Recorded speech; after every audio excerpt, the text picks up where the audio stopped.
Hi, everyone. My name is Jean Herb. I'm at the Rutgers University Blaustein School, where I run a Center of Research and Practice. I'll introduce a couple of my team members in a couple of minutes.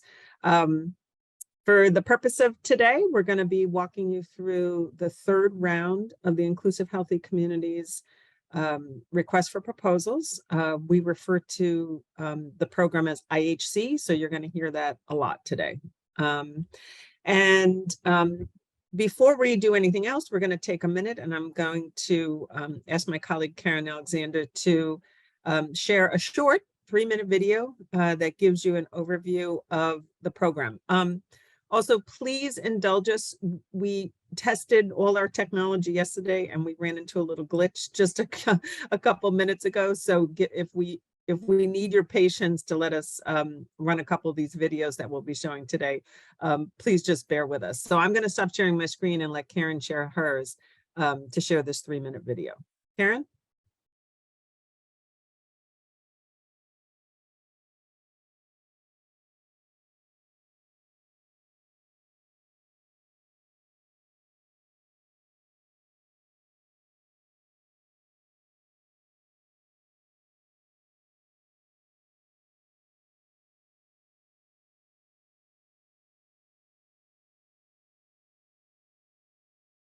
Okay, this is the problem we ran into earlier today where the sound didn't work. Karen, you want to give it one more try and then we can move on if we have no luck?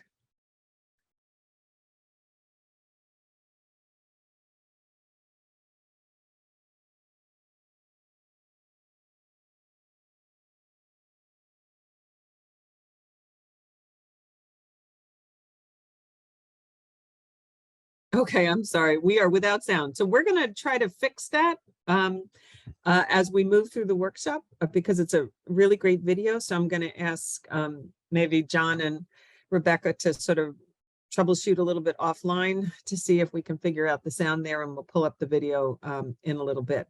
Hold on. Oh, okay. I'm gonna.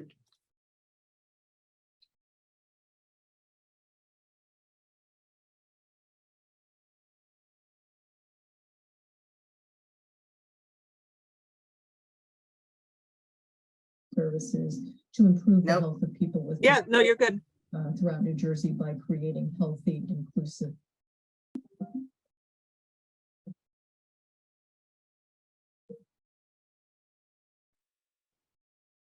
The Inclusive Healthy Communities Program, or IHC, is a state-funded initiative launched in 2021 by the New Jersey Department of Human Services, Division of Disability Services, to improve the health of people with disabilities throughout New Jersey by creating healthy, inclusive communities. In New Jersey, we I can't hear that. I don't think people can hear that. No? Okay. I mean, we could ask, so but I don't this kind of an effort has the potential. Why don't we'll try to troubleshoot it, Karen. Let's move on. Okay. We'll try to troubleshoot it and come back to it. Okay. So I'm gonna pull back up my screen. Apologies. We will point out if we can't get it to work during this workshop, this PowerPoint will be posted on the IHC website, which we'll walk you through later on in the workshop. There's the full version of the video at this link, and then there's the 3-minute video, a version of the video that we were going to show you today at this link. And people are saying in the chat that they can hear it. Now I'm thinking maybe it's on my end because it is completely garbled for me. Okay. All right. Well, let's give it a go. We're Gonna try again. We're a can-do kind of group. All right, Karen, go for it. I'm going to stop sharing. Okay, hold on.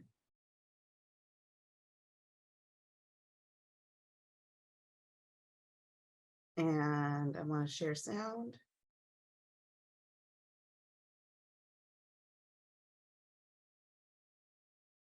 Let's see how this goes.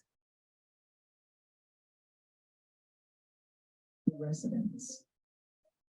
Inclusion for our clients means understanding, being accepted, having a seat at the table. And just because they're a part of the GESPI community doesn't mean that they don't want to gain esteem and self-confidence by being a part of a larger community. including people with disabilities in every phase of planning and implementation is a foundational concept for the IHC grant program. So that is a non-negotiable for providing grant funding to organizations, because we know how important it is. You should give advice because you're part of things too. And you know, nobody's perfect. You have a right to speak as you feel. If you feel comfortable with something, stand up and speak up. The disabled community, they are the experts on being disabled and what comes with it. Having their voice is just really important, especially when they're always not heard.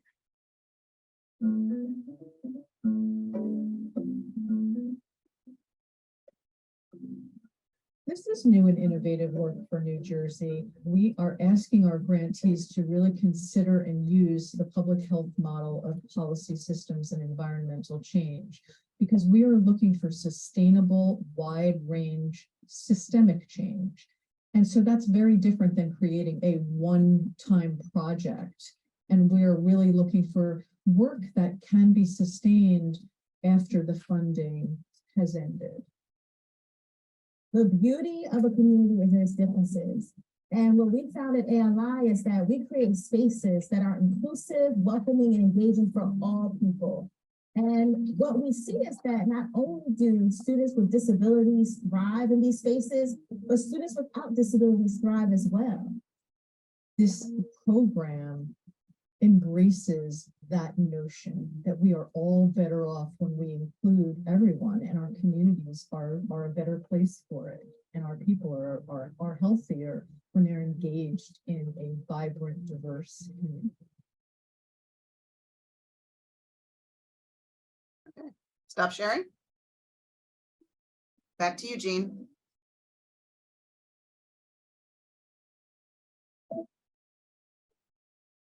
Here at the Inclusive Healthy Communities Program, we're all about finding solutions to wicked problems, even if it means technology problems. So thanks for bearing with us. Again, we'll be posting this PowerPoint on the IHC website, and you'll see that there's 2 links, one for the full-length video and one for this shorter 3-minute video. So let's move on. And thanks everybody for using the chat. I see there's been active use of the chat. Okay, so I want to turn it over now. I want to introduce Perry Neron, who is the Director of the Division of Disability Services at the Department of Human Services, and who has led the formation and implementation of the IHC program. Just as a note, Perry is also joined by her Assistant Director, Jackie Moskowitz. Perry? Hi, good morning, everyone. I hope that you can all hear me because I'm definitely Yes. technology. Yes, you're good. On my end. Okay, so I just want, for anyone who is on this who is not as familiar with the Division of Disability Services, we are one of 8 divisions within the Department of Human Services, which is the largest state agency in New Jersey, addressing a myriad of services.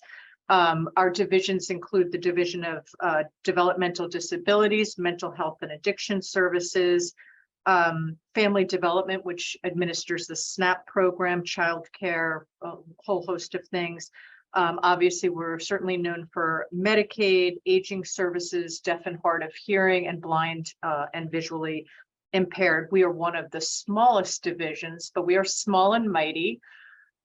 We serve as the lead state agency representing the interests of individuals with disabilities, do a whole host of things around that. This is really one of the more innovative, we spend a lot of time making sure that people's basic needs are met. This is really that next level of looking at the community, looking at population health. But some of our goals are to increase our visibility, to expand our reach, really to ensure a seat at every table.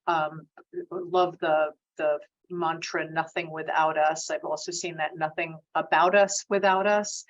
And we are looking specifically at areas such as advancing employment for people with disabilities and health equity issues, and hope to be able to address some of those issues through the Inclusive Healthy Communities grant program. So I think I don't want to say more because I know we have lots of things to talk about today. So I'm going to send it right back to you, Jean. Thanks, Perry. And thanks to you and to Jackie. So just, I'm going to put this slide up for a minute, just in terms of some logistical things.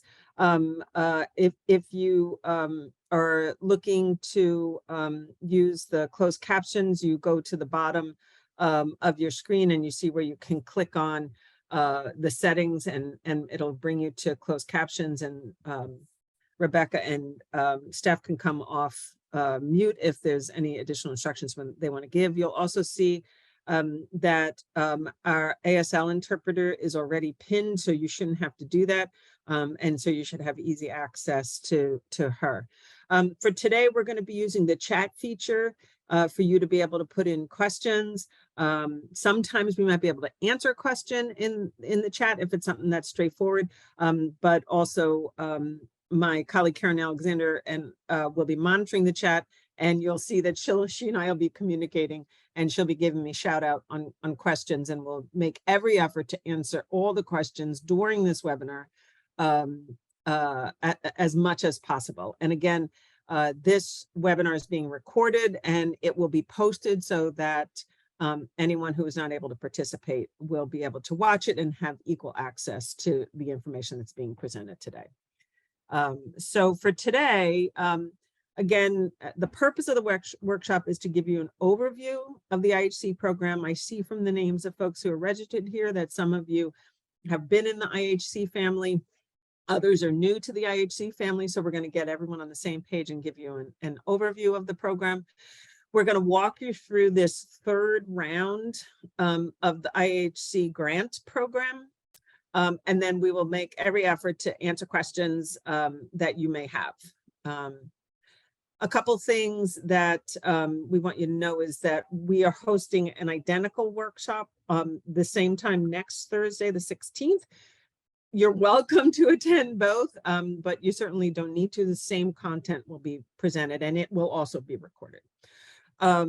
This is in previous rounds of the program, you were required to attend one of these workshops. In this third round of the program, you are not. So this is voluntary, but we strongly encourage you, and well, you're here, but any of your partners to attend, or at least watch the videos of the workshops. Okay.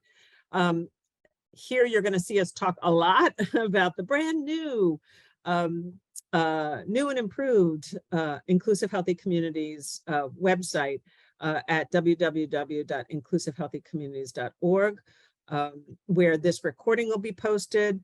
All of the RFP materials and supporting materials are on that website. And later in this workshop, my colleague John Gattuso is going to walk you through it so you can see it. But that you should definitely visit that website frequently. So let's see. Okay, so I want to introduce the members of the Rutgers team that helped to provide support to the Division of Disability Services in facilitating and managing the IHC program. So I've introduced myself already. Jean Herb. I run a center of research and practice at the Rutgers Blaustein School. I'm joined by my co-program manager, Karen Alexander. Good morning. Thank you. Who also manages the New Jersey Transportation Independence Program with the New Jersey Transit. And our colleagues, Rebecca Martin, who is a PhD student in the School of Social Work. And some of you know very well because Rebecca helped to lead a program evaluation of the IHC program during our first cohort. And then our colleague, John Gattuso, who is our communications manager, and you'll get to know John a little bit later when he walks you through the brand new website. Okay. So for today, this is a pretty fast-paced webinar, but we hope it's chock full of information, and we hope you get everything that you need to feel empowered to apply to the program. We'll give you a quick overview of the program itself, and then we're going to walk you through the actual RFP. And then we actually have another little video that is going to show you the application process. This is really nuts and bolts. We've improved and streamlined the application process for those of you who have applied in the past so that it is a much easier process for all of you to apply to. And then we'll also take questions. And again, as I mentioned, Karen will be monitoring the chat. A note on questions, because this is a competitive grant program, we'll be able to answer questions that relate to sort of general issues. We are not in a position to answer specific questions that relate to individual applicants. What we will do is we will be collecting those questions and preparing, documenting them as a Q&A, and then posting them on the frequently asked questions, the FAQ section of the website. And we'll talk about that a little bit more, but you will want to, again, keep an eye on the IHC website, because that is where we post any questions that are coming in, not just from these 2 workshops, but also as folks are sending in questions. And then that way everyone has equal access to the information that we're providing to prospective applicants, okay? So there's a number of questions up there, questions and answers up there already. And we make every effort to turn those FAQs around in 48 hours. All right, so let's jump into an overview of the program. So, so this kind of fuzzy image provides a quick overview of what makes a community healthy, right? And over the last decade, here in the United States, we've become much more knowledgeable about the contribution that the concept of social determinants of health, equitable access to those factors that allow us to live healthy lives, healthy and happy lives, such as equitable access to healthy food, equitable access to outdoor recreation and nature, equitable access to quality and affordable housing and healthcare and transportation options, vibrant communities, economic opportunities. All of these are options and assets that allow us to live happy and healthy lives. And we know that these determinants drive significantly the health of individuals. We also know that there is underlying factors that preclude or limit certain populations' access to these amenities. And that includes populations for people with disabilities. And so really the goal, one of the goals of this program is to look at building strategies to address these underlying challenges and to address these contributions to community health and healthy communities, it goes both ways, in ways that are sustainable and permanent for people with disabilities. So we know that these kinds of structural determinants of health, these underlying causes that result in certain populations not having equitable access to those factors that create healthy communities, include discrimination, which may include ableism, sort of an assumption that certain people, just because they may have a disability, should not have equitable access to all these resources, or not equitable access in a way that allows them to enjoy those resources.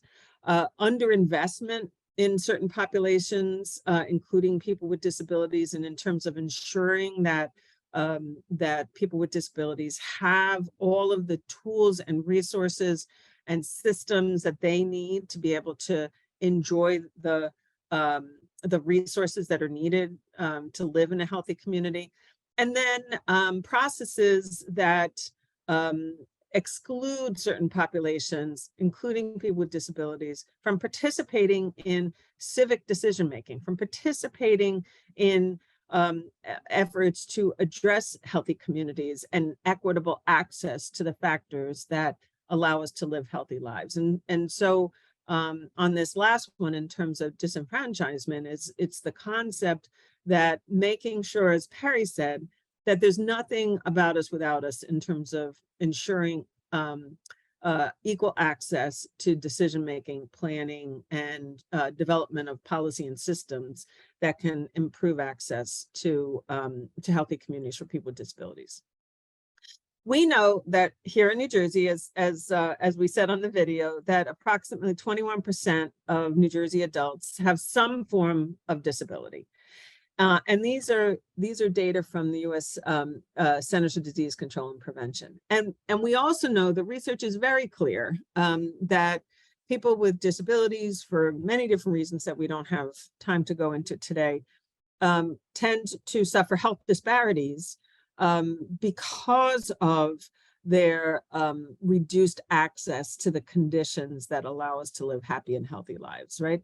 And so as we see here on the screen, we can see from the US CDC that there are certain health outcomes where there's increased disparities for people with disabilities, including heart disease and diabetes and depression and smoking. And so for these reasons, the Inclusive Healthy Communities program is designed to ensure and build systems that that remove the obstacles for people with disabilities in communities to be able to have access to all of the resources they need to live happy and healthy lives. So this language is important, right? Language is important, words are important. And so IHC really looks to result in tangible transformation of policies, practices, and systems, right? So this is not just putting, one swing in your park to make sure that someone with mobility challenges can use a swing, right? This is about changing systems permanently and sustainably to ensure that all people with disabilities have equitable access and they benefit from all those factors that build healthy communities. And again, whether those factors are access to transportation, access to healthy housing or food or healthcare or recreation, all of those factors. So IHC has a very broad view, both in terms of looking at all of these social determinants of health, but also in terms of ensuring permanent or sustainable change. So IHC achieves its goals through a variety of different ways, right? So one is that we have a very strong focus in terms of ensuring that we have meaningful inclusion of people with disabilities as part of efforts to engage people with disabilities in planning and decision making, right? So the whole nothing about us without us. And we'll talk for a minute about what we mean when we say meaningful inclusion. We also, IHC is also designed around this concept of that we're looking at building lasting capacity in our grantees so that the IHC grants are not about, creating one project. And so we don't refer to the work of our grantees as projects. We refer to the work of our grantees as initiatives, right?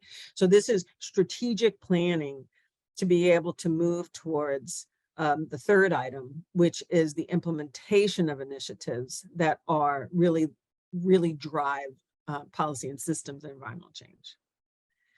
So we have three core principles that underlie the program. The first, which you've heard us talk about already, is inclusion and authentic inclusion, and I'll talk about that in a minute. The second is PSE change. Again, what we look for is we look to see how our grantees are moving towards individual projects, towards larger systems change, larger policy change, permanency of the work that they're doing. And then finally, health equity, meaning that everyone, including people with disabilities, have what they need to access all of those elements of a healthy community. So, so for years and years, we've all seen an image that was produced by the Robert Wood Johnson Foundation of 3 kids on boxes overlooking a baseball field. You're probably familiar with that. Recently, just in the last couple of months, the Robert Wood Johnson Foundation has updated their graphics that show the issues associated, try to describe the concept of equity. And I really love what they've done here. So here on the left-hand side, which is kind of pinkish, we see a group of people who are attempting to cross the street. One is sort of a, I guess, a teenager-ish fellow in a baseball cap, and who's sort of very kind of able-bodied and walking ahead. The second is a young child. The third is a person in a wheelchair, and then the fourth is a gentleman, an elderly gentleman walking with a cane. And we can see that they're all trying to step off the curb, which the first person, the sort of teenagerous person, was able to do easily. The child seems to be able to do okay, although it makes me nervous because no one's holding her hand. And then clearly the person in the wheelchair and the elderly gentleman are going to have a challenge here. On the left-hand side, which is a bit bluish, what we can see is that what's been installed here as a permanent change is a ramp of sorts that allows for everyone, not just the person in the wheelchair and not just the elderly gentleman, but everyone to be able to safely walk across the street. And then we also see a visual and an audio device kind of above their heads that allows for a visual understanding of when it's safe to cross and an audio understanding of when it's safe to cross. So we can see that the concept here, and it's mentioned in the video, is that providing this sort of access to the person in the wheelchair and the person, the elderly gentleman, improves conditions for everyone. So everyone is able to safely cross the street. So one of our other underlying concepts is the concept of PSE change. And we recognize that this has been a new concept over the couple of years, the last two cohorts of our grantees. Many times we get questions about whether the IHC program will fund individual projects. Will you fund my effort to, put in a swing in my playground that allows someone in a wheelchair to be there? Will you let me pave a trail so someone can walk that? Will you let me be able to have a concert where we have an ASL interpreter? Those are all great things. And we do not at all question them. We think they're fantastic. But what we're looking for is we're looking to see how the work of the grantees, first of all, comes from people with disabilities. What is it that that people with disabilities are saying they want, they need? And then we're also looking to see how the work of the grantees is steeped in sort of a strategic process, a strategic thinking that leads to long-term change, right? So what we often say to the grantees is, how is what you're doing going to be sustainable when the grant is gone, right? And so we really look for that kind of long-term thinking. And that's when we refer to policy, systems, and environmental change. So again, you'll hear PSE a lot, just like you'll hear IHC a lot. And so what this little chart shows you is it shows you some characteristics of the difference between kind of one-time event or projects versus PSE change. So on the left-hand side, you see some of the characteristics of what a project or one-time event may be, which includes that the effort, the project is really one time. It happens, it's done. The second item on the list is that a project, an individual project, may result in just short-term change in that particular setting for that particular condition. It's often addressing the need of an individual as opposed to a whole community or a whole population. It doesn't have long-term sustainability. It's very short-term, and it's not necessarily sustainable after the immediate funding it is gone. Whereas on the right-hand side, what we see is a list of things that are the characteristics of PSE change and the concept that that the work is ongoing. So one of the things that we're so excited about some of the amazing work of the grantees is that we see that the grantees are building coalitions, they're building collaborative efforts, they're working with partners that they might not have ever worked with before, and building those relationships lead to long-term change, because those relationships will remain long after the grant is gone. We see that that means change in the organizations as well as the individuals. We see change in missions of our IHC grantees in terms of making disability access, disability inclusion, disability justice a fundamental aspect of their organizational mission. PSE change also is focused not on just one individual, but on the whole community, and it's a long-term commitment, and it really becomes self-sustaining. So those are the characteristics that we look for as part of the program. And so in terms of this concept of inclusion, right, a lot of times we all talk about a seat at the table, right? That's a great concept. But the concept is that it's not just being able to get to the table, but it's also understanding who gets to decide what's on the table. Does everyone have, is the table level? Are we able to make sure that as we bring in people with disabilities to have authentic voice in our processes and our planning and our decision making, that they have all the tools that they need to be able to have a strong voice? So when I think about authentic inclusion and the kind of inclusion that we look for in the IHC program, I think about 4 components. This is my sort of personal opinion, I suppose. So the first is that the inclusion is upfront, right? So it's not, well, we've decided that we're going to do this and now we're going to go check with people with disabilities. No, it's upfront, and it is open, and it involves this concept of radical listening, of really listening to what it is we hear from people with disabilities in terms of their needs. One thing that we have learned, and there's a couple grantees that I hope are on this webinar, and I honor your experience because we learned this from you. One thing we've learned in the first 2 rounds of this program is if you're doing authentic upfront engagement with people with disabilities, you might not necessarily know what comes out on the other side.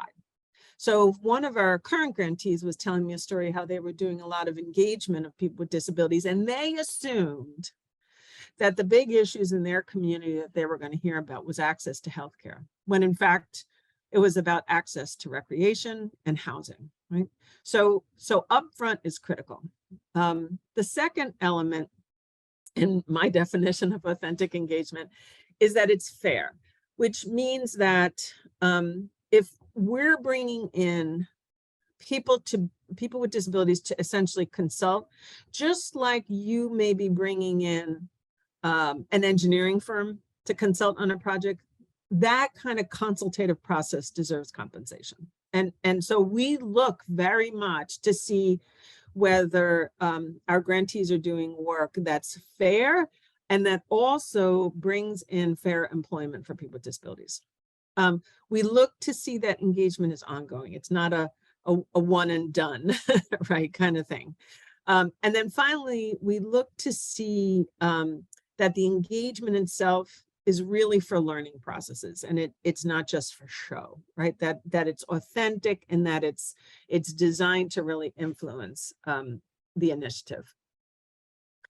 So the funding priorities that are included in the request for proposals includes a set of items where we seek to set priorities for funding. So one is, to the extent that applications benefit other populations and other communities that face other forms of social discrimination, such as racism, we look for that.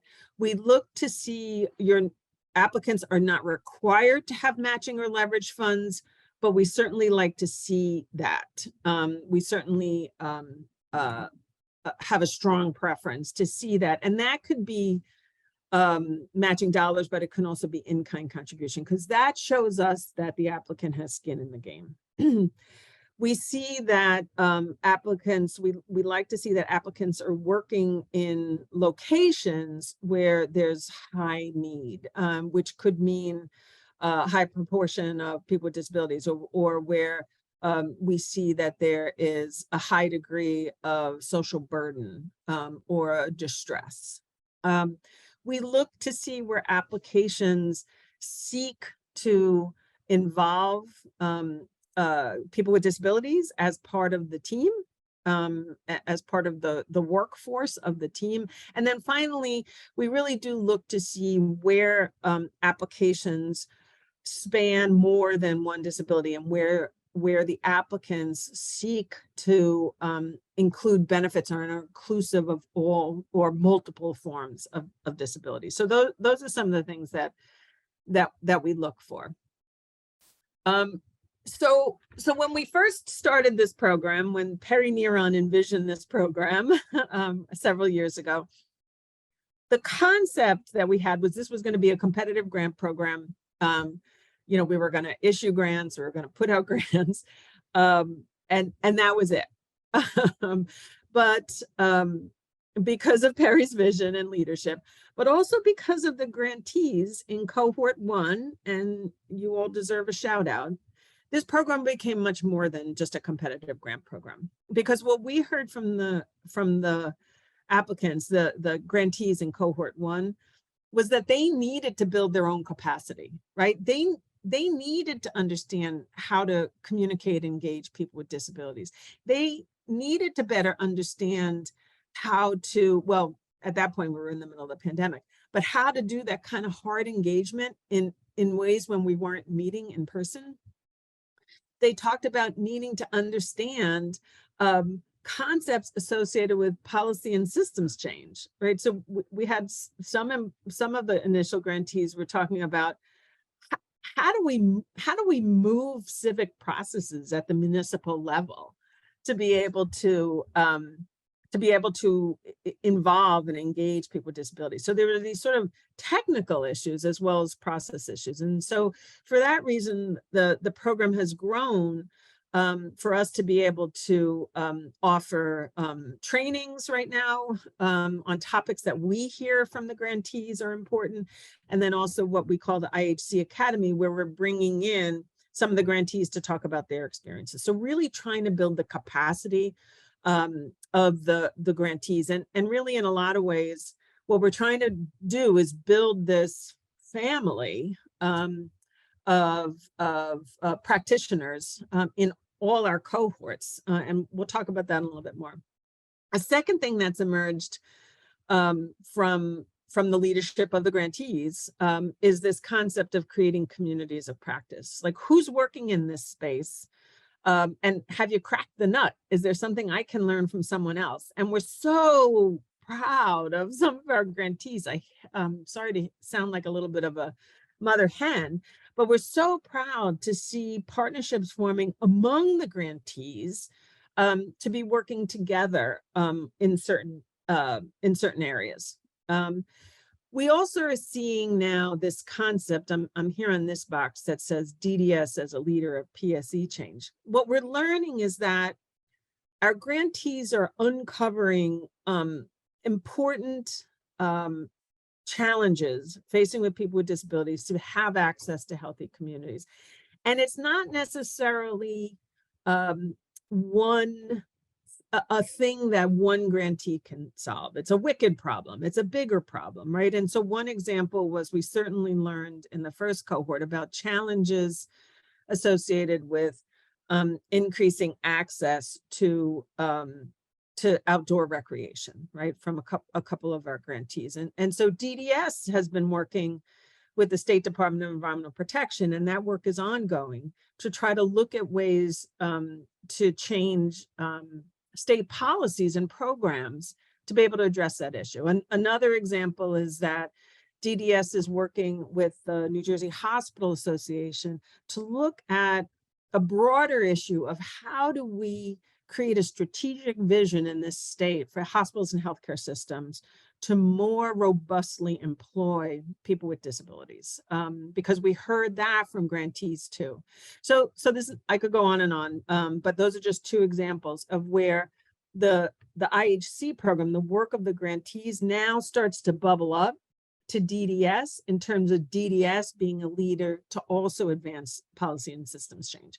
And then we maintain our competitive grant program. But so the reason I think this slide's important is for you to understand that coming into the IHC program is bringing you into a much larger family than you may have anticipated. Okay, I'm taking a breath, I'm taking a sip of seltzer. Now we're going to walk through the round 3 RFP. Here we go. All right. Who is eligible for this third round? Any organization is a county and municipal government, which can include a local authority. You know, if you have a stormwater utility or a school board or a wastewater treatment authority, anything that's an official local government. Or county or municipal government, and organizations that have a nonprofit 501c3 status at the time of the application.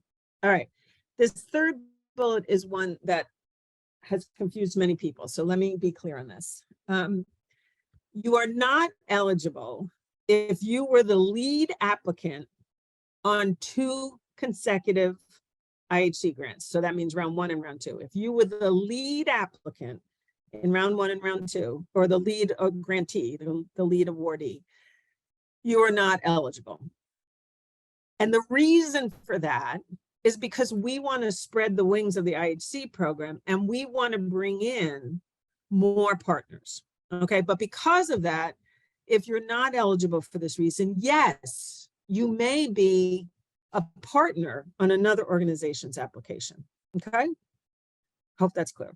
All right. Right now, we're expecting the funding will be about $2.8 million, with grants not exceeding $250,000 over 24 months. And because it spans 2 state fiscal years, that's going to mean $125K a year. Oops, sorry, for each of the 2 years. So these are 24-month grants. This is different than round 2, which was the 12-month grant program. We decided to move to a 24-month grant program because one of the things we heard from grantees was policy systems and environmental change and authentic inclusion does not happen in 12 months. Okay. And previously, we had 2 types of grants, capacity building and implementation. This time, round 3, 1 type of grant, okay, which essentially combines capacity building and implementation. All right, so I'm going to pause here for a minute to explain this a little bit. When we talk about capacity building, we envision that as the effort of our grantees to think strategically. What is the problem that we're trying to solve? Let's bring in people with disabilities to do inclusion. What is the problem we're trying to solve? What are the best solutions? And how are we going to make sure that these solutions are sustainable? And who are the partners we need to work with? Right? So it's that kind of strategic thinking that we envision as capacity building, which in order to drive policy and systems change, long-term permanent change, that has to happen first before you go put a shovel in the ground, right? So there's 2 options here now under the grant program.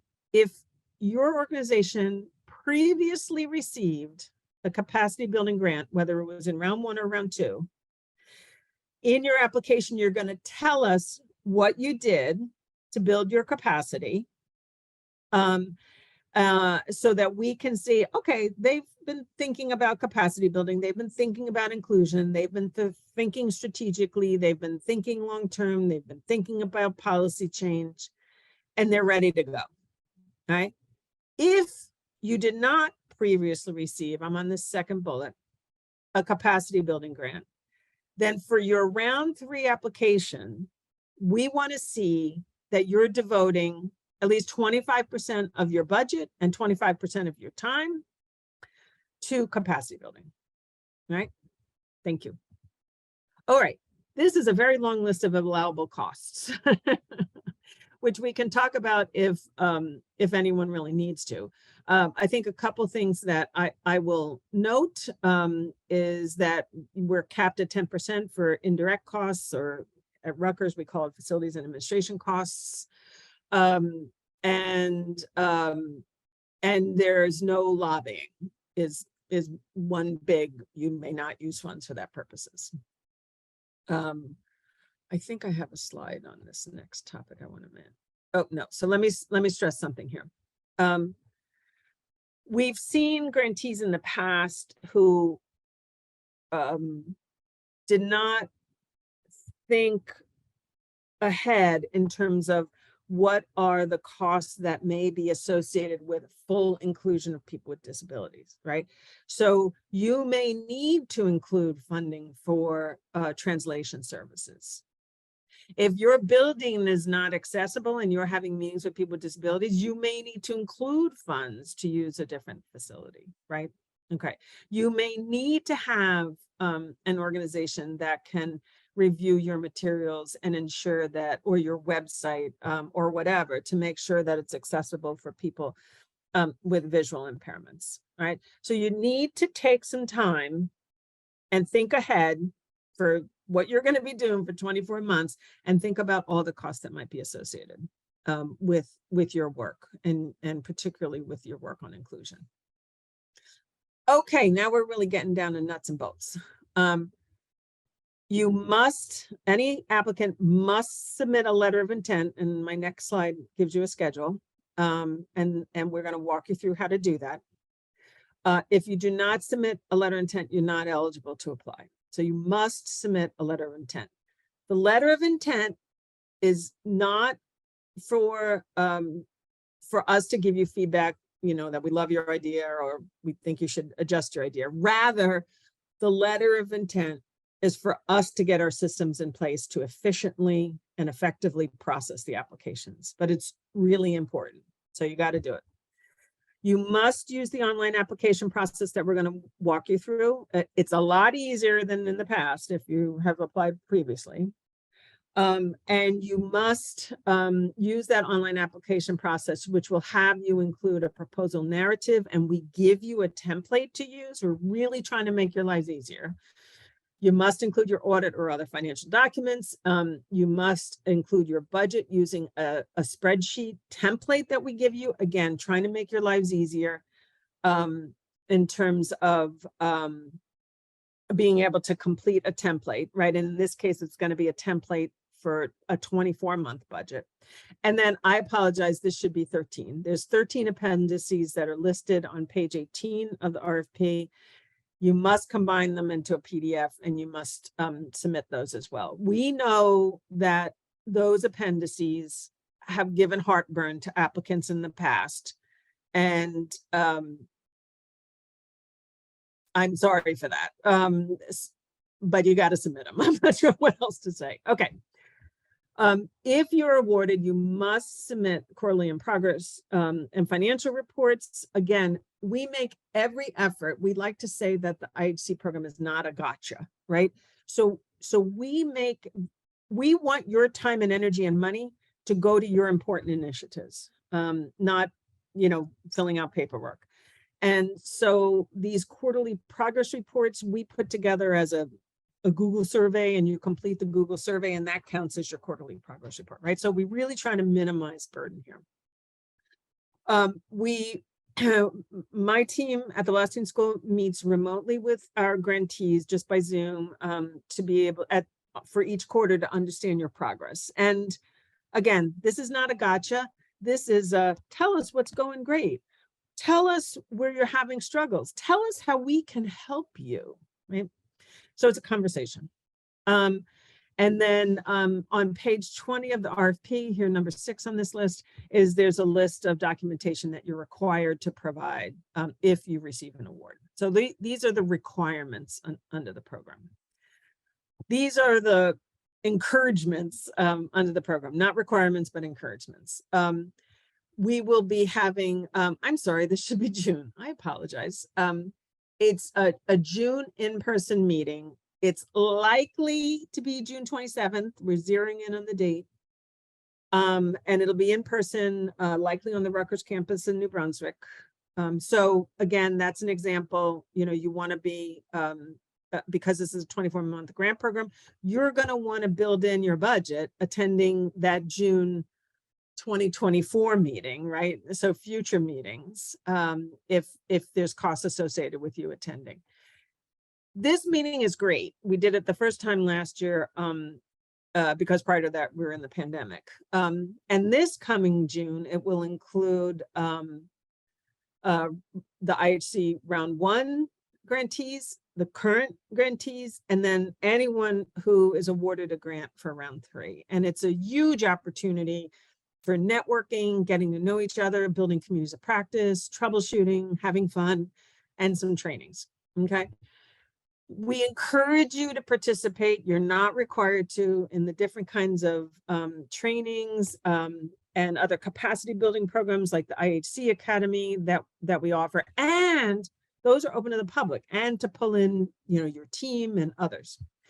We strongly encourage you to write 2 blog posts over the 24 months of the grant period. Of course, you can post those on your own website, but the reason that we revised our website, so it's the fabulous website it is today, is because we want to feature the work of the grantees more. And so there's lots of space on that website for us to highlight you. And so we will be posting blog posts. All right.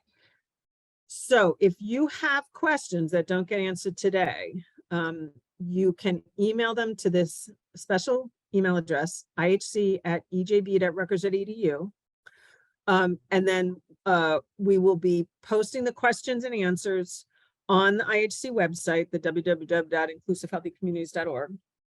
We strive to get them up within 48 hours from when we receive them. And then that way, any prospective applicant has equal access to questions and answers on the program, okay? So, so we often get asked, what makes a good application? And that is a great question. So here's 7 tips. Tip number 1, review the criteria, the point criteria in the RFP, and I've listed it here, right? So that your work or your proposed work is aligned with those core principles, right? In terms of equity, health equity, inclusion, and PSE change, that it aligns with the priorities we outline, right? Multiple benefits in terms of multiple disabilities, areas of greatest need, engagement in terms of other forms of discrimination. You saw the list and it's in the RFP.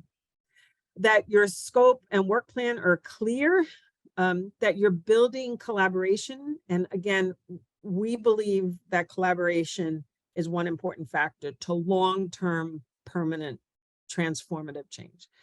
That you've got a budget that's clear and understandable and feasible, and to the extent that there's leveraged funds. And then finally, that there's a communications plan so that your work is not just something that you pat yourself on the back on, but that it's something that the world can see. And that's important because we want the work of the grantees to be replicable, right? And that only happens when you're out there shouting about the great work that you're doing so that others can see it and attempt to replicate.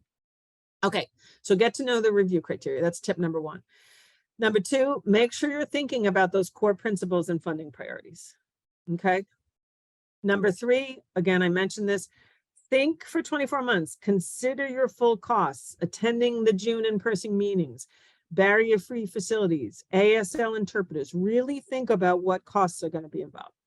Okay. Be clear about how you're building capacity, which includes inclusion, right? So regardless of whether that means that you were a capacity building grantee before and in your application, you're saying, we've done capacity building, and so we're ready to just jump into implementation. You need to tell us what you did as part of that capacity building. how did you do authentic inclusion of people with disabilities to identify the problems and the solutions? How did you think about how this is going to become sustainable after the grant is gone? How did you build partnerships, right? And then again, if you're not a previous grantee, talk to us about or explain how you're going to be doing that work with 25% of your budget and the first 25% of your time period.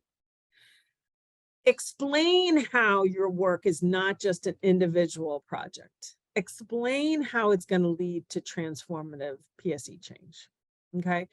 Similarly, talk to us about how your work will be lasting when the grant's gone. Okay, and then number 7 here is really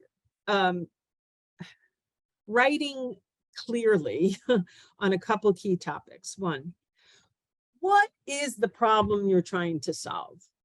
Sometimes we've gotten applications in and we're just a little bit like, not quite sure what the problem is, what's broken, what's trying to get fixed here, right?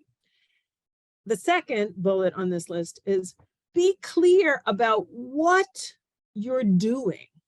What are you proposing to do to address that problem? Sometimes we'll read applications and we'll be like, well, it's interesting, but it's like, but what are they actually gonna do? Which includes thinking about how, who, when, who's gonna do it, right? And then how will you know you're successful? What's the change metrics that you're looking to see? So I hope that's helpful. 7 tips in terms of writing, which is probably a good 7 tips for writing any proposal, quite frankly, but definitely helpful for IHC. Okay, so I think this might be my last slide. So here is our schedule. So we've issued the request for proposals. We're here at our workshops. Today is February 9th, identical one on February 16th. You must submit your mandatory letter of intent by Friday, March 3rd by 5 p.m. to this link. Again, we're going to talk about this in a minute. So you submit the letter of intent. The letter of intent can be by any member of your team. It does not have to be by the who's going to be the lead applicant. Excuse me. If you have questions, you need answers, you submit your questions to the ihc@ejb.rutgers.edu by March 17th. You can wear your Kelly green as you submit your questions, 5 p.m. on March 17th. And we will post them as much as we can within 48 hours at the Inclusive Healthy Communities website. The deadline for your proposals, Friday, March 31st, 5 p.m. Okay. And again, we're going to walk you through that process. And then preliminary awards expected May 26th, and with appeals coming in for June 2nd. And then the expectation, the start date for grants is July 1st. So what you'll be doing is with final, you'll receive awards later in mid-June, and then for those awardees, you would be attending our in-person convening before the start date of your grant. So again, tentative date for the in-person convening, June 27th. All right, so just a couple things I'm emphasizing. Spend a lot of time getting to know the website, because that's where you're going to see the FAQs. That's where you're going to learn more about the application process and the program. There's also some other resources there that you can access that help you understand some of the key concepts associated with the IHC program that'll help your application. We've also created we call it disability profile tool. So it's a data tool. You can go on and it takes you down to a municipal level that you may use if you want to understand disability in your community. We have found that some of our applicants are surprised when they start to really look at some data about disability in their community. So really get to know that website. And I'm going to turn it to John in a minute to walk you through it. But before I do that, we have another video, and I'm going to turn it over to Rebecca, I think, to share this video, which is going to walk you through the nuts and bolts of the application process. And then after that, we will turn it over to John to give you a quick walkthrough of the new website. So Rebecca, are you good to share this video? I'm pulling it up now. I had that problem with my computer earlier. so I Okay, do you want me to try? If you wouldn't mind. I do not mind. So people are gonna have to deal with me and technology. Okay, come on. Let's see. Okay.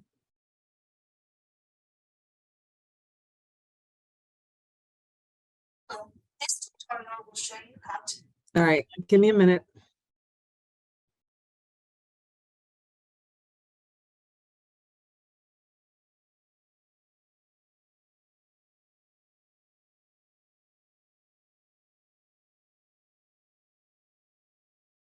To go through the application process for the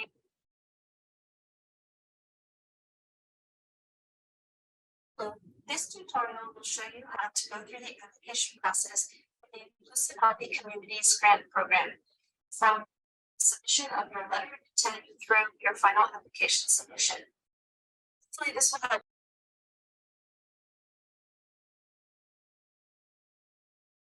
We seem to be losing audio. Jean, do you want me to try it from Top my right end? corner, you will see I'm sorry. how to apply. What, Rebecca? The sound isn't coming through very well, so let me try it from my end.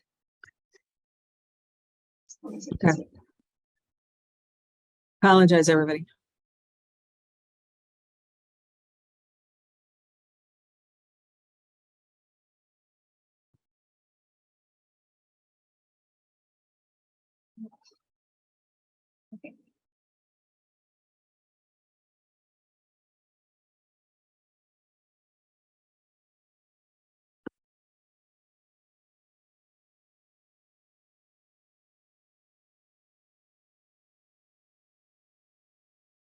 I just can't get it to work.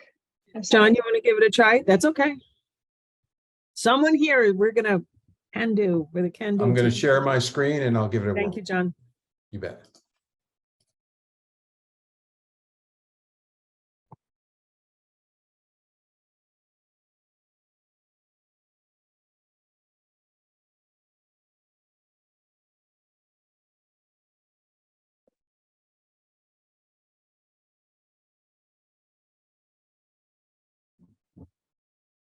John, I don't have sound. Karen, how about you? You This tutorial will show you Oh, there we how go. to Okay. the application process We have for the sound. Inclusive Healthy Communities Grant Program, from the submission of your letter of intent through your final application submission. Hopefully this will help with any questions you might have about the process and make it a little easier. First, you're going to start at our new website, inclusivehealthycommunities.org. Here in the top right corner, you will see a How to Apply button. When you click there, it will give you information about the IHC grant, and it will provide you with useful information such as the RFP, which you can download, and other information that you might need. Step number 3 is submit your letter of intent, and it's important to note that this is required this year. So you're going to click on Submit Letter of Intent, and it's going to load to our electronic letter of intent form. You'll come to this landing page, and the important thing to note here is that if you have any difficulties submitting any of your documents or application materials, you will want to email ihc@ejb.rutgers.edu. Next, we click in, and I'm going to fill out a sample just so that you can see how it goes. So my anticipated project title is going to be New Jersey for All. And my organization name is ABC4. The address is going to be 1 Apple Way, Montclair, New Jersey 07042. And the website is going to be abc.org. And I'm going to be the primary contact person. So I'll put my name here. And of course, if I'm going to make up an organization, I'm going to be the executive director. I'll just put in phone number. Hopefully that's the right number of 5, but if not, we'll find out. And I'll put in my email address, which I've created just for this tutorial. All right, so the next question is going to be your eligibility type. And to be eligible, you either will be a 501c3 or a New Jersey county or municipality. I'm going to say that mine is a nonprofit organization. And I'm going to say my anticipated area is going to be Essex County, since that's where Montclair is. Next, we ask about partners that you're considering for your project. Please note that we do not expect you to stick with these partners necessarily for your final application. We just want to get an idea of what you're thinking as you develop your project and who you might be considering. So I'm going to say that I do have a partner I would like to identify. And I'm going to say that that is Inclusivity Matters. And their address is going to be 2 Apple Way. They're great neighbors.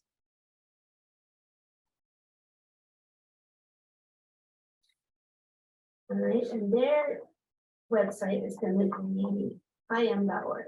Okay. And my contact there is the ever so lovely Karen Alexander. And we're just going to pretend that this is her email address. Okay. Do I want to add any more proposal partners? If I did have more, I could click this and I could add 2 more in forms such as this. And then if not, or if there are more than 2 more partners, I could add a whole list at the end. Or I'm going to say I don't have any more partners and we're going to go forward. So the next step is that I'm going to enter in a project summary, which is basically your elevator pitch for your project that you're thinking about doing. I'm going to say, we want to make New Jersey the most inclusive state or commonwealth in the US by bringing together amazing networks of professionals working for disability, visibility, and inclusion. And then I'm going to submit. And then you'll see here that it has generated for me a unique PIN, a 4-digit PIN. Mine is 1898. This will be the PIN that I need to enter when I do my final application. So I want to take note of this and I'm going to jot it down. You'll also get it in an email, which you'll get at the end of submitting your LOI. Here, I'm going to confirm that I've completed the letter of intent to my satisfaction and I'm ready to submit it. It's important to note that even though this final button just looks like a forward arrow like the rest, it will submit here, which is why we've added this so that you don't accidentally submit before you're ready. So if you're ready, hit submit and you'll get this screen telling you to look for your email. So let's go to my email and see. Ah, here it is.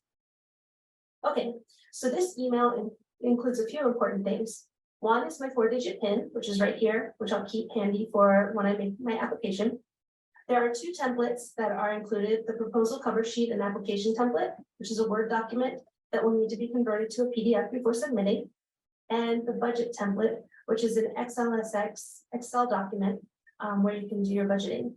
There's also, you will need for your application, a single PDF with all 12 appendices and your organization's most recent audit or other certified financial statements. Those will need to be combined into one file. However, it doesn't matter for your financial statements, whether it's Excel, Word, or Adobe PDF. Once you've completed all of your documents and you're ready to submit, you're going to come back to your email and click here. And the deadline for the application is March 31st, 2023 at 5 p.m.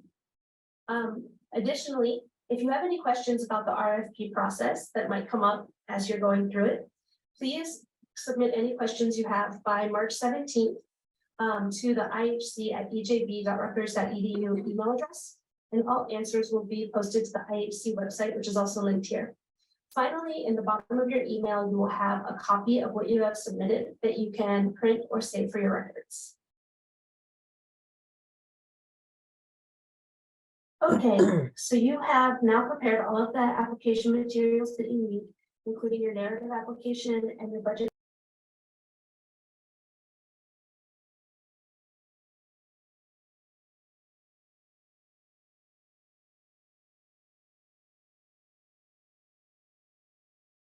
John, the volume. Here, And this takes you to the landing page of the application form. Here, we've also uploaded the templates for the proposal cover sheet and the budget template, just in case you might need them again or need a fresh copy. So the first thing you need is your PIN number. So I'm going to go and copy it from my email and paste it here. And then I'm going to fill this out again, my information. It's for still the executive director. And let me just put my email here.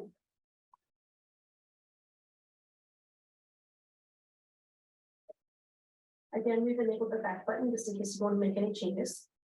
And the next step is going to be to upload each of your documents independently. So the first one is the proposal cover sheet and application document. Even though you received this in Word format, we're requesting it back in PDF format. So if you try to put the Word one, it's not going to take it, as you can see, but you can just grab your completed PDF and pull it over. And there you go. Now, say that you put this in and you say, oh no, it wasn't this one. This was my rough draft. No problem. You can grab the right file and you just pull it right over. And there you go. All right. So the next one is going to be your budget document, and that can be in XLSX format. So we've got that. And the next one is the PDF of all the appendices. So you can pull that in as well. And then finally, you'll have your audit or your certified financial statements, and those can be in XLSX, Word, or PDF. It doesn't matter, but it all has to be combined into one file and submitted at once. So show you that it's not at all locked down under any of these types of files. Okay. Then you come to the end and you need to say, I've completed the application to my satisfaction and I'm ready to submit it. Again, the final button does not say anything like submit, it just has an arrow forward on it. But once you confirm this, you're going to submit.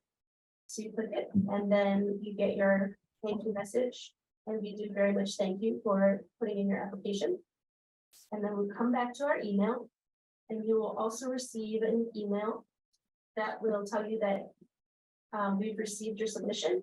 And then it also has a copy of everything you submitted for your records as well. Just one final point of note, when you're submitting your LOI or your application, the system will save the information that you have entered already. And as long as you continue from the same browser on the same computer, you'll be able to pick up where you left off. If for some reason another person takes over the application process midway, it's okay for them to submit from a different computer, but they'll need to still enter the same 4-digit code that you were provided at the submission of your LOI. Thank you.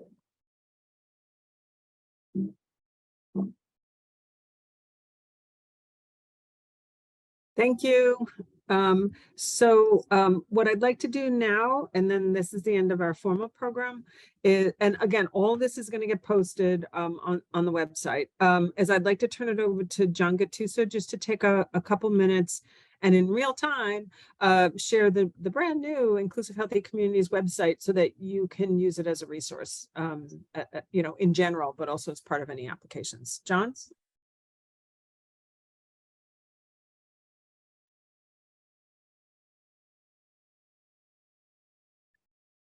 Okay, Jean, can you confirm that you can see the website? Yes. Okay, great. So let's go, we'll dive in right at the, good to be with you, everybody. And I'll dive in right with the homepage. When you come to the homepage, you'll see right away a pop-up right here at the bottom. I just wanted to point out one thing, and that is our subscribe to our email list form. So if you have a chance, please do subscribe. You'll get all kinds of useful information about upcoming events and so forth. And we promise not to barrage you with too many emails.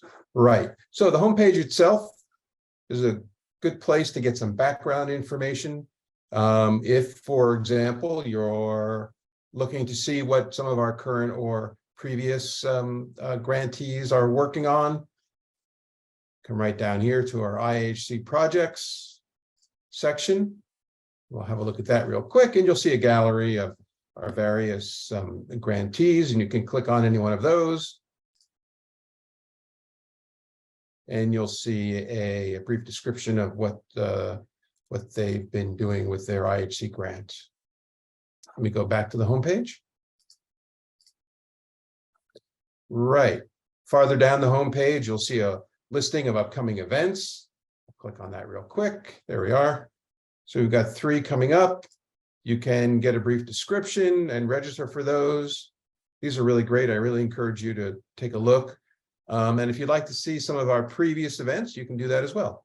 We've got them all set up in our video gallery right here.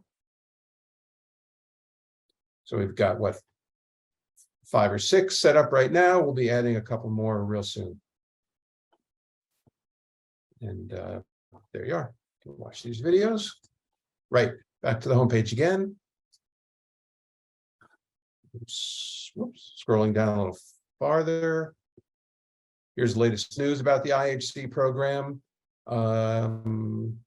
Really anything relevant to the program and what our grantees are doing.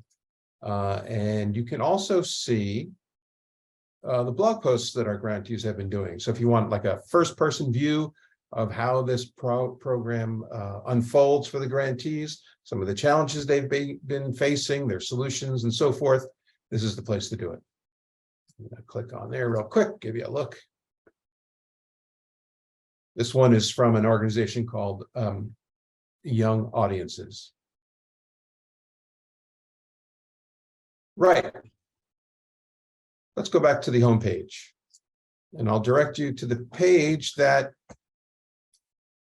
you'll probably be most interested in, and that has to do with applying for the grant. And for that, you go to this page here, how to apply. You've already seen a glimpse of it. So here we are, how to apply for an IHC grant. Starts off with a brief description of the grant itself. And then we really get into the heart of the matter here. It's a step-by-step tour or guide rather of how to apply. So step 1, you probably are already done this, but if not, here you can download the RFP. You can also download some of the templates you'll need to submit with your application. Step 2, well, I don't need to cover that because we're actually doing it right now. This is signing up for these workshops. Step 3 is to submit your letter of intent. It's worth underscoring that that is required. The deadline is March 3rd. And you can start just by clicking on Submit Letter of Intent, and it will take you to the form that you just saw Rebecca fill out in that short video.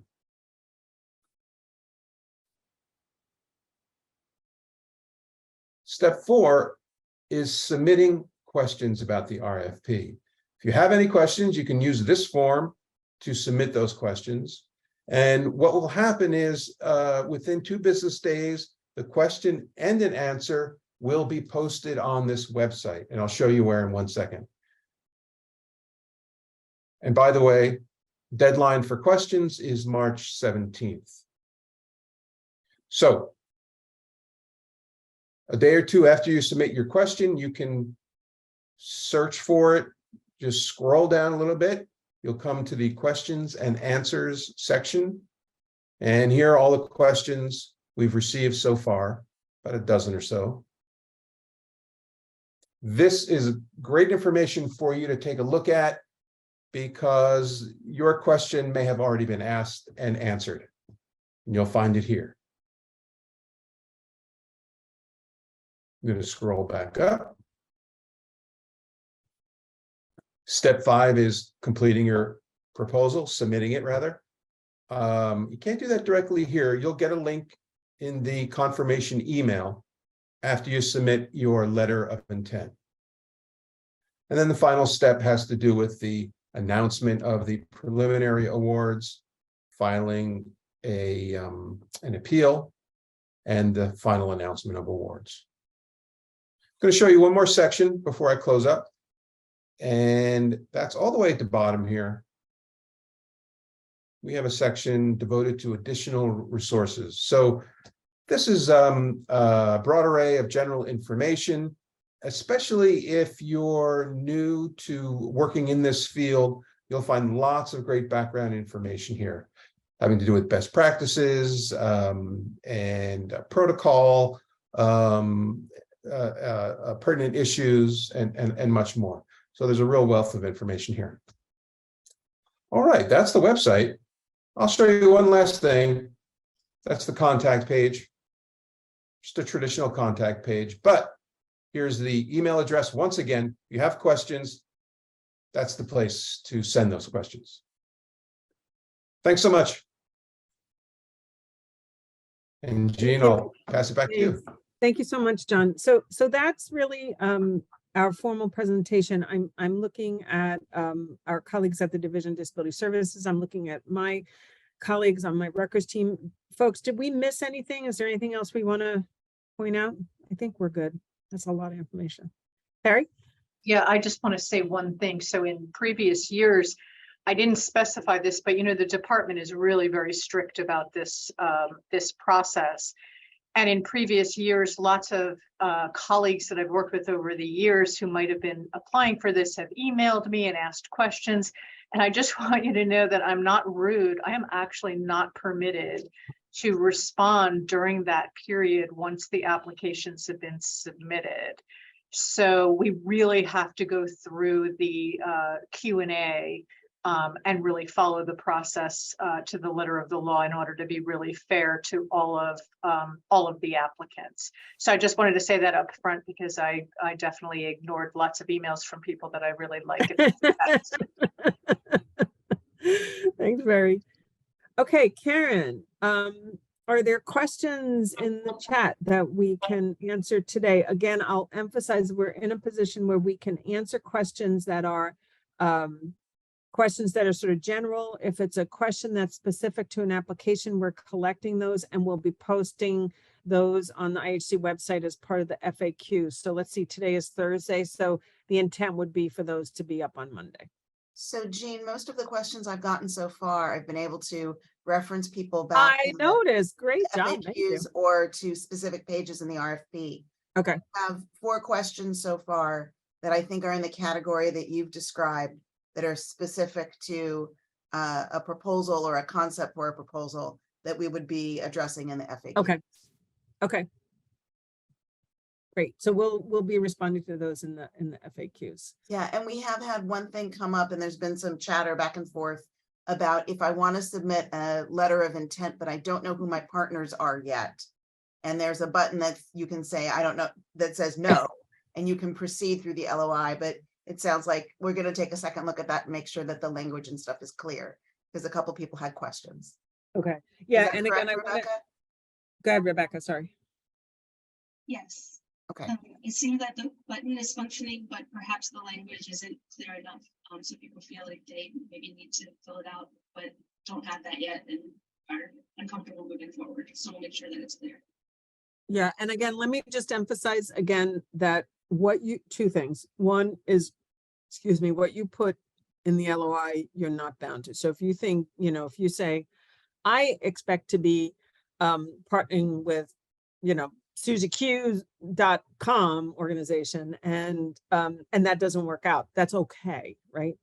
It's just, we're just trying to get a flavor of what's going to be coming in. And then the second thing is to emphasize the LOIs are not something where you're going to be getting substantive feedback. It's really to help us make sure we've got systems in place to efficiently and effectively process the applications. I think this is a good time. I want to emphasize roles and responsibilities, which I probably should have done early on. As the Rutgers University has been brought on by DDS to serve as the kind of facilitator, as the sort of agent, I guess, a facilitator, worker bee for DDS in terms of the program.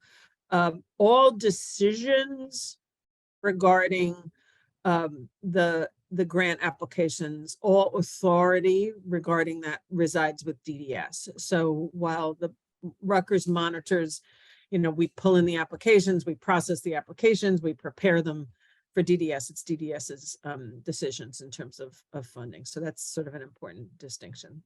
I think one other thing I will emphasize is that there's in the RFP discussion about, what needs to be in your application. If your application is not complete, if you don't have the 4 things, if you don't have the narrative using the template, the budget using the template, the consolidation of the 13 appendices, and then the audit or the fiscal document, your application's incomplete and we don't review it for content, right? So your first bar is to make sure your application is complete.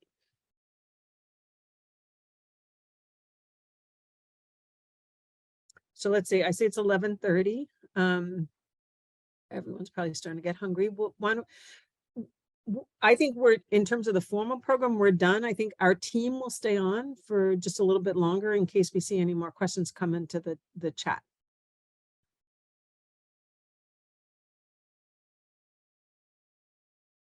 So this ends our program, Jean? This, we'll keep the webinar open, Steph, I'd say for, well, we'll see how long, but at least another 10 minutes. So if any questions come up on the chat. So anyone is free, with the exception of the Rutgers team, everyone is free to go. The full recording will be posted. John, what do you think? And by Monday, we'll be able to post this recording? Okay. Yep, that's doable. Okay. So we're not quite, don't turn the webinar off, Steph. We're going to stay on for a couple more minutes to make sure we Understood. can take questions. And if people have questions and they want to put them in chat, is that okay now, Jean? Absolutely. Yep. We're just going to sit here and I'm going to do the Wordle. No, I'm kidding. I could tell you what it was this morning, but that would take the fun out of it.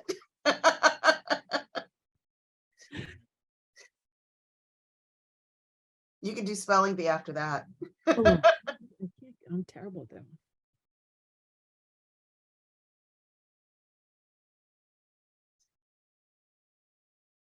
that. I see there's a question. I'm not sure if this is covered, but is it necessary to hire a grant writer? I sure hope not.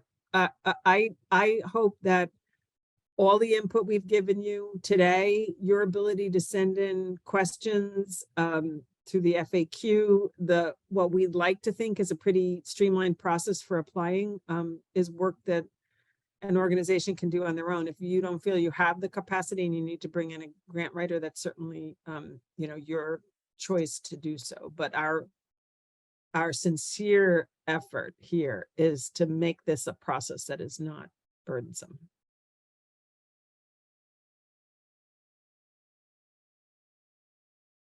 Oh, that's a really good question. Will there be feedback given to organizations that do not receive funding? We'll get back to you on that one. That's great. Who asked that? That's a great question. When you say we get back to you, you mean it'll be posted in the FAQs? Yeah, I'm sorry. No problem. That's why I'm here.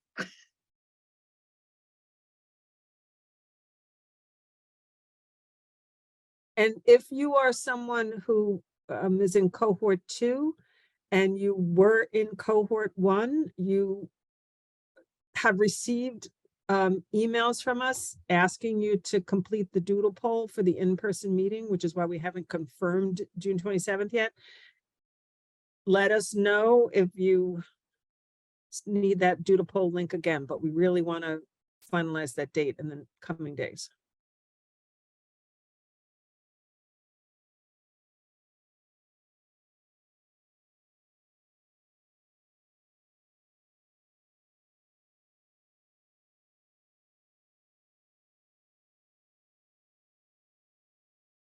Chat's quiet.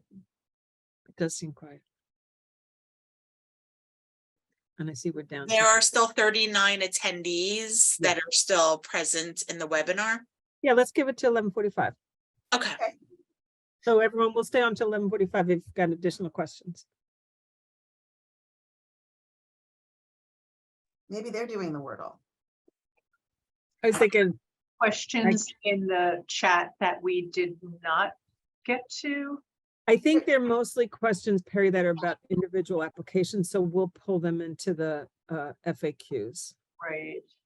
I think that's what Karen's been monitoring. Yeah. The questions that could be answered by referencing back to the RFP or to the existing FAQs, or were just simple, we addressed live in chat back to Yeah. individuals and copied everybody. So I think, and we can double check that at the back end.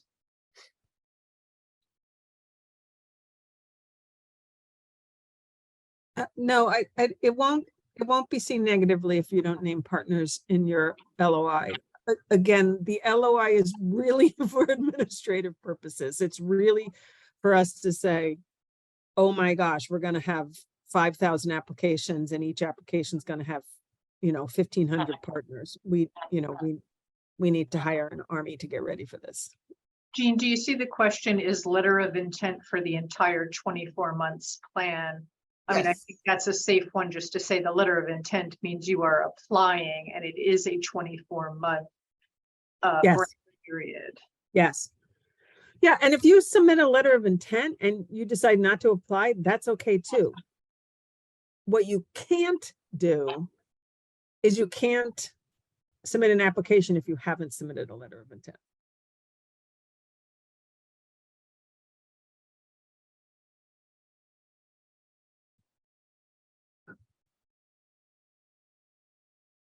Jean, there's a question, how detailed do you want the LOI to be in terms of the summary of the project? Well, Rebecca, when they click the submittal for the LOI, it gives them a little walkthrough, right?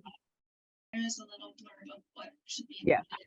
I think we give them a maximum of 3,000 characters, but Yeah. most people Yeah. use all of that.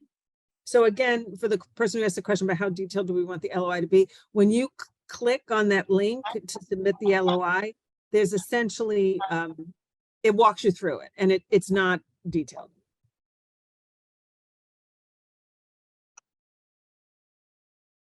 Great. Okay. I think there's a 3,000 character limit if I'm not I mistaken. think so. Yeah, I think so.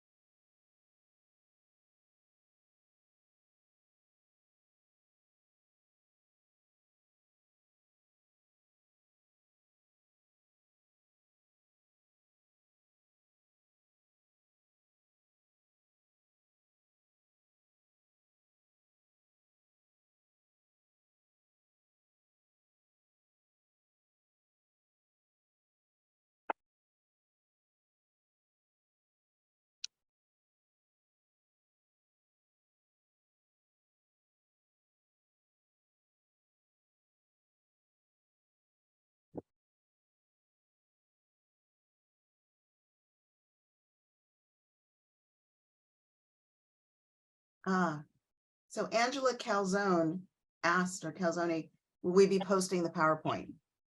Yes, it'll be on the inclusivehealthycommunities.org website. John, under what? How to apply, right? Yeah, I'll put it there. Yeah, I missed that. I apologize. I was just scrolling back to the beginning.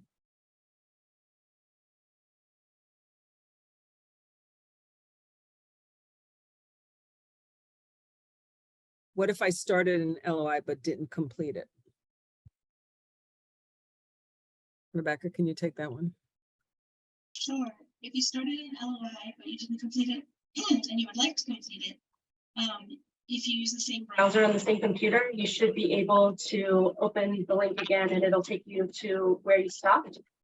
If you, for some reason, don't have that come up, you can start again as a new link. Just be sure that this LOI that you do submit, that you use that PIN number whenever you go forward with your application. But if you started it, it should, all of them auto save wherever you stop. So as long as you're on the same browser, on the same computer, you should be able, when you open that link again, it'll take you right back to where you stopped. Thanks. Thanks, Rebecca. And then I see there's a question on how do you access the FAQs. So again, if you, oh, you don't want that. If, I've just posted the website on it. okay, yeah, so I guess I was gonna just quickly also pull it up, although of course I Okay. lost it. Hang on, I'll find it in a minute. Hold on, stop sharing. You don't need to see my email. Where'd it go? So again, I guess if you leave here, well, there's so many things to leave here with, but we really encourage you to become familiar with the website because it is going to be super helpful to you in general, but also in terms of any application. So when you go to the website, right, this is what John showed you, you go to how to apply, and here under how to apply, this is where you can Keep scrolling. Jean, you've muted. Jean, you're muted. okay, sorry. Okay, so you go to how to apply on the website. You know, this is where you can find the RFP, the application templates, and registration for the workshops. This is where step 4, you can submit questions by March 17th, right? This is where you click to submit your letter of intent. Again, it's like something like 3,000 characters. It's not hard. And then when you scroll down on this page is where you will see all the blue are the questions, the black are the answers. And then further down is where all the other resources are, including the disability snapshot tool. Right. So that page has a lot of content on it. You need to scroll all the way down to catch it all. So we strongly encourage you to at least now get to know this how to apply tab on the website. And before you submit a question, you know, we would encourage you to look at the FAQs because someone may have already answered your question. So right now we have 11 questions asked and answered. Okay.